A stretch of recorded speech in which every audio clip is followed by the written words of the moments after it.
प्रिय साथियों, आज हम देखेंगे कक्षा 9 में गणित बीज कोर्स के अंतर्गत ज्यामितीय उपकरणों का अभ्यास में कार्यपत्रक 10 को। ये बहुत ही सिंपल कार्यपत्रक है। अब इसमें सबसे पहला क्वेश्चन क्या है?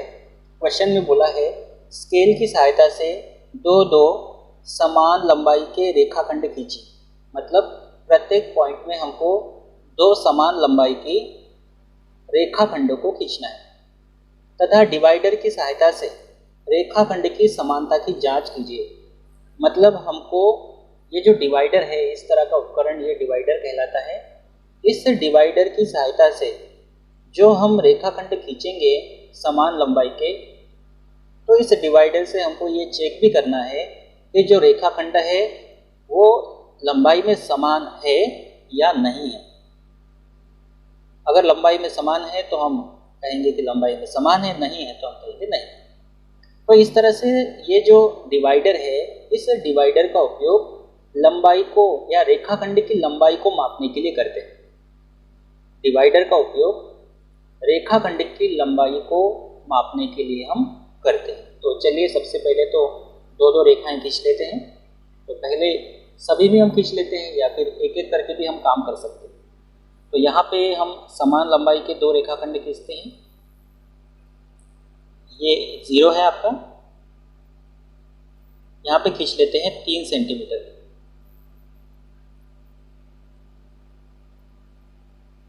इतना ही एक और रेखाखंड खींच लेते हैं।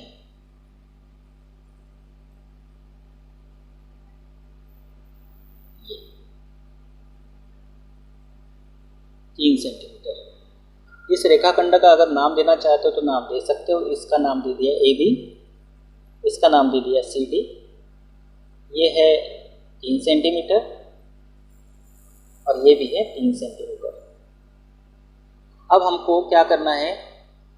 डिवाइडर की सहायता से रेखाखंडों की समानता की जांच करना है। तो देखते हैं, यहाँ एक नोक इस पॉइंट पर, एक अंत बिंदु पर, दूसरी नोक दूसरे अंत बिंदु पर रखना है। ये इतना अंतर है। अब स्केल पे देखते हैं कि ये अंतर कितना सेंटीमीटर है। तो एक तो 0 पे जाएगा, देख पा रहे होंगे आप, इस तरह से।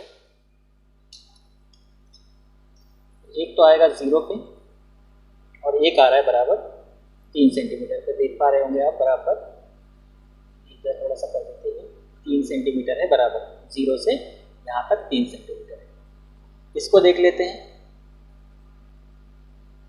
ये भी उतनी ही लंबाई का है, 3 सेंटीमीटर। मतलब हम क्या कहेंगे कि जो रेखाखंड हमने खींचा है, दो रेखाखंड हमने जो बनाए हैं, उनकी लंबाइयाँ कैसी है? समान है। तो हम कहेंगे लंबाई समान है। चाहो तो हम इस पर टिक लगा सकते हैं। और गिनने के बाद अगर नहीं आ रही आपकी लंबाई समान, तो आप कहेंगे नहीं है। और सीधी बात है, एक आप सोच सकते हैं कि जब आपने स्केल से बराबर सेंटीमीटर अंतर लेकर गिना है, तो उसको जो डिवाइडर बताएगा वो एकदम सटीक बताएगा। तो इस तरह से आप ये कह सकते हैं कि डिवाइडर जो है ये लंबाई को मापने के लिए, रेखाखंड की लंबाई को मापने के लिए इसका उपयोग करते हैं। अब जैसे मैंने 3 सेंटीमीटर लिया, यहाँ पे आप दूसरा चेंज कर दीजिए। जैसे मान लीजिए हम ले लेते हैं, एक ले लेते हैं 4 सेंटीमीटर, इसको मिला देते हैं। एक और ले लेते हैं 4 सेंटीमीटर का, क्योंकि प्रश्न में बोला है समान लंबाई। तो यहाँ पर ये 0 है और ये है 4, इसको भी मिला देते हैं। इसका नाम कुछ भी दे सकते हैं आप, वही दे देते हैं ABCD। इसका, इस रेखाखंड का नाम AB और इस रेखाखंड का नाम CD। कितना है? 4 सेंटीमीटर। आप अपने मन से ले सकते हैं, जरूरी नहीं है कि मैंने 4 सेंटीमीटर लिया तो आप भी 4 सेंटीमीटर लें। अब एक नोक को एक बिंदु पर रखकर दूसरे बिंदु तक इसको इस तरह से फैलाते हैं। ये देखिए, ये लंबाई है। इसको भी चेक कर लेते हैं, ये भी उतना ही है। अब इसको स्केल पर चेक करते हैं। तो स्केल पर ये बराबर मिलेगा, देखो 4 सेंटीमीटर। ये x कितना है? 4 सेंटीमीटर है। तो हम क्या कहेंगे? लंबाई समान है। तो इसी तरह से आप यहाँ पर भी दो समान लंबाई के कोई दूसरे सेंटीमीटर के रेखाखंड लेकर, यहाँ पर लेकर और यहाँ पर लेकर इसको हल कर सकते हैं। तो आप करेंगे इसको हल। अब हम चलते हैं कार्यपत्रक 11 की तरफ। ये भी बहुत ही जो कार्यपत्रक 11 है इसमें हमको क्या बोला है, भिन्न भिन्न अंतराल लेकर संख्या रेखाएं निर्मित कीजिए। तो यहाँ पे हमको 5 पॉइंट दिए हैं और इसमें हमको संख्या रेखा निर्मित करना है अलग अलग अंतराल लेकर। मतलब यहाँ जितना अंतराल लेंगे यहाँ उतना नहीं लेना है, अलग अलग अंतराल होना चाहिए हर पॉइंट में। तो संख्या रेखा निर्मित करना है। तो पहली बात तो रेखा यहाँ पे बोल रहा है तो हमको दोनों तरफ तीर का चिन्ह लगाना पड़ेगा। तो पहले हम क्या करते हैं, 1-1 सेंटीमीटर का अंतराल लेकर बना लेते हैं, फिर 1.5-1.5 सेंटीमीटर का अंतराल लेकर बना लेंगे, फिर 2, 2.5 और 3-3 सेंटीमीटर का अंतराल लेकर बना लेंगे। तो 1-1 सेंटीमीटर का अंतराल लेते हैं, ठीक है। ये बराबर ये 1 सेंटीमीटर यहाँ तक, 1 से 2, 2 से 3, इस तरह से 1-1 सेंटीमीटर का अंतराल लेंगे।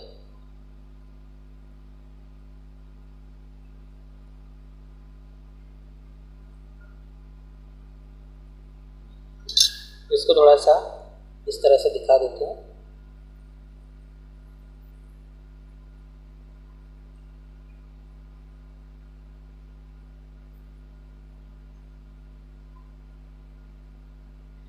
तो संख्या रेखा पर कहीं पर 0 होता है तो हम कहीं पर भी 0 को शो कर देते हैं। मान लीजिए यहाँ 0 शो कर दिया तो 1-1 सेंटीमीटर का अंतराल है तो 1, 2, 3, 4, 5, 6, प्रत्येक के बीच में 1-1 सेंटीमीटर का अंतर है।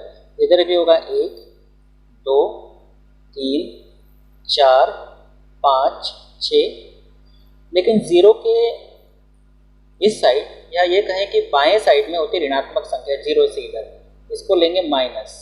ये भी होगा माइनस, ये भी माइनस, ये भी माइनस और ये माइनस, इसको भी माइनस। तो इस तरह से हम ये देखेंगे कि प्रत्येक 2 अंकों के बीच में बराबर 1-1 सेंटीमीटर का अंतराल हमने लिया है और एक संख्या रेखा को प्रदर्शित किया है।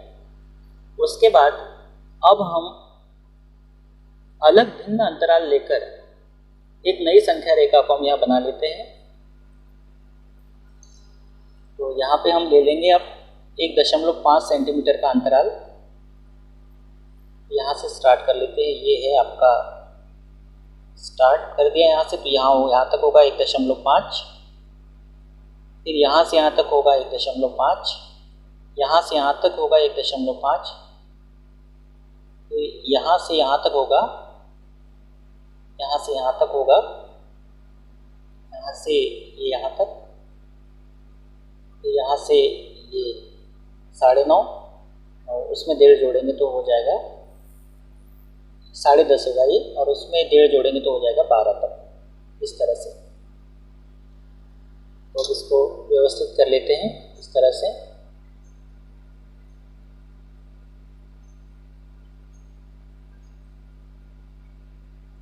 कहीं पर भी हम 0 ले लेते, यहाँ 0 ले लिया, 1.5 सेंटीमीटर है तो 1.5, फिर 1.5 में 1.5 जोड़ेंगे तो 3.0 यानी 3, फिर इसमें 1.5 जोड़ेंगे तो 4.5 होगा, इसमें जोड़ेंगे तो 6.0 यानी कि 6 ही होगा, 0.0 नहीं लिखा तो चलता है।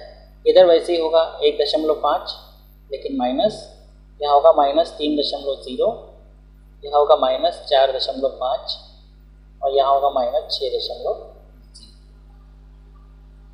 फिर यहाँ कितना सेंटीमीटर का अंतराल लिया, 1 सेंटीमीटर का अंतराल।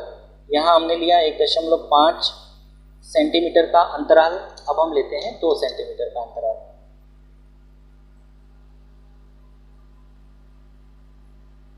तो इस तरह से हम 2-2 सेंटीमीटर का अंतराल लेते हैं। यहाँ से अगर स्टार्ट करें तो यहाँ से यहाँ तक 2, फिर ये 2 से 4 तक 2, 4 से 6 तक 2, 6 से 8 तक 2, 8 से 10 तक 2, 10 से 12 तक 2, इस तरह से। इसको आप आगे बढ़ा सकते हैं, इधर ऐसे रेखा है, दोनों तरफ तीर के चिन्ह। तो ये बराबर 2-2 सेंटीमीटर का अंतराल है। कहीं पर भी हम 0 ले लेते हैं, यहाँ 0 ले लिया तो यहाँ से यहाँ तक 2, फिर इसमें 2 जोड़ेंगे 4, फिर इसमें 2 जोड़ेंगे 6, वैसे इधर होगा 2, 4 और 6, लेकिन 0 के लेफ्ट साइड होती है ऋणात्मक, माइनस माइनस माइनस होगा। अब हम ले लेते हैं 2.5 सेंटीमीटर का अंतराल, तो बराबर 2.5 सेंटीमीटर अंतराल पे हम पॉइंट लगा देते हैं। यहाँ 0, ये 2, ये 2.5, 2.5, फिर 5 तक होगा 2.5, फिर 7.5 तक होगा 2.5, फिर होगा 10 तक होगा 2.5, और फिर होगा 12.5 तक 2.5, इस तरह से। तो ये इसको छोटी छोटी लाइन दिखा देते हैं। कहीं पर भी हम 0 ले लें, यहाँ ले लेते हैं 0, 2.5, इसमें 2.5 जोड़ेंगे तो 5.0, यानी कि 5.0 आप नहीं लिखेंगे तो चलेगा, सिर्फ हम यहाँ पर लिख रहे हैं, नहीं लिखा तो कोई दिक्कत नहीं। इधर चलेंगे तो ऐसे ही चलना होगा, -2.5, यहाँ होगा 5.0, और एक हम ले लेते हैं 3-3 सेंटीमीटर का अंतराल लेकर। तो इस तरह से स्केल को रखकर यहाँ से स्टार्ट कर रहे हैं, तो यहाँ तक होगा 3, फिर 6 तक होगा 3, फिर 9 तक होगा 3, फिर 12 तक होगा 3, इस तरह से। इसको तीर का चिन्ह दोनों तरफ हम बना लेते हैं।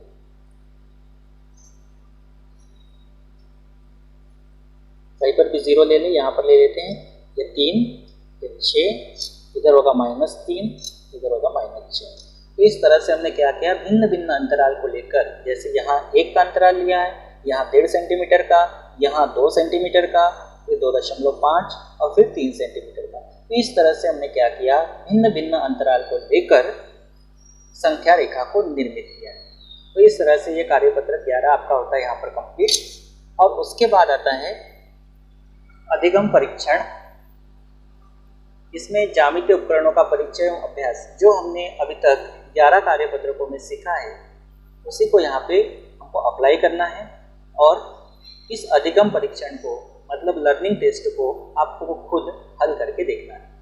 तो आप कोशिश करिए आप इसको खुद करने की, और नहीं तो फिर अगले हम इसको लेकर आएंगे। लेकिन आप पहले खुद कोशिश करिए, जिससे आपको पता चल सके कि अभी तक जो हमने ज्यामितीय उपकरणों का अभ्यास के अंतर्गत 11 कार्यपत्रक सीखे हैं, तो कितना आप सीख पाए। अगर ये अभ्यास आप करते हैं खुद, तो आपको पता चल पाएगा। तो आप इसको करके देखिए, और नहीं तो फिर अगले वीडियो में हम इसको लेकर आएंगे। अगर आप मेरे चैनल पर पहली बार आए हैं तो चैनल को सब्सक्राइब कर लीजिए, बेल आइकन को प्रेस कर लीजिए। Thank you.